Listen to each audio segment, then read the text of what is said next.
Os integrantes da segunda parella son sobradamente coñecidos: Fina Casal de Rei, profesora, escritora, gastrónoma, xornalista, e Antón Sobral, pintor, profesor, escritor e integrante do Ateneo. O poema que presentan leva por título Paisaxe de inverno.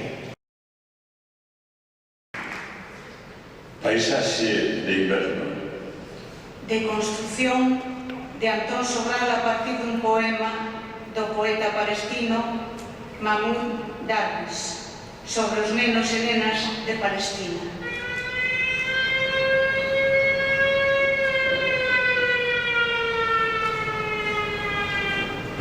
Cadáveres anónimos.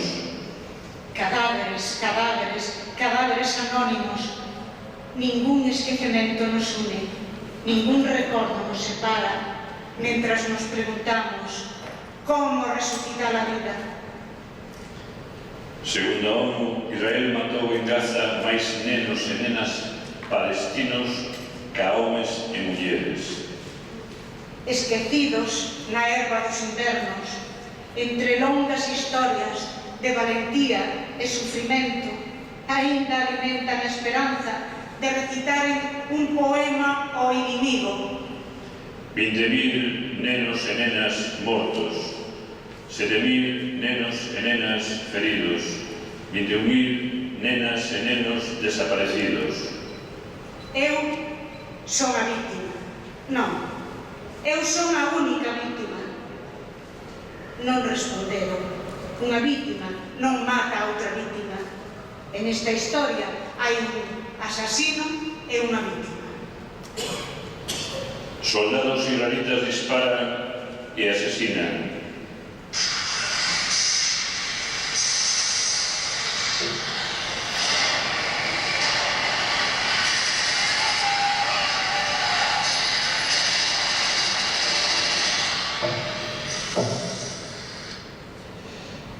As nenas e nenos palestinos indefensos, mentres nos preguntamos como resucitar a vida. Eran criaturiñas sen noite na noite, preparadas para a alba, que tiñan a mesma idade ca os anxos cos que xogaban. Por que as deixamos soas neste horto de sombras? Escolas bombardeadas, secuestros e detencións arbitrarias de nenas e nenos palestinos fuxiron da aula para escapar das matemáticas e recolleron neve dos cipreses de Cristo. É a antiga poesía heroica. Nas barreiras, nenas e nenos enredaban cos soldados ao xogo inocente da morte. Ninguén lles dixo: baixar os rifles e abrir as rutas para que a borboreta atope a súa nai preto da mañá. Segundo a ONU, a morte indignante de nenas e nenos é casi única na historia, mentras nós preguntámonos como resucitar a vida. Voemos coa borboreta fora dos soños, porque os soños son estreitos. Eran nenos, eran nenas que xogaban a inventar un conto para a rosa vermella. Vivimos nun mundo sen conciencia, vivimos nun mundo sen empatía. Baixo a neve, detrás de longas historias de valentía e sufrimento, fuxiron cos anxos cara a un ceo despexado.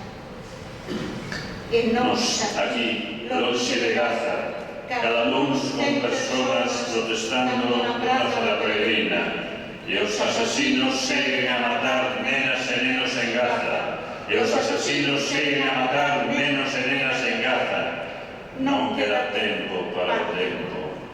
Do poemario Non pidas perdón.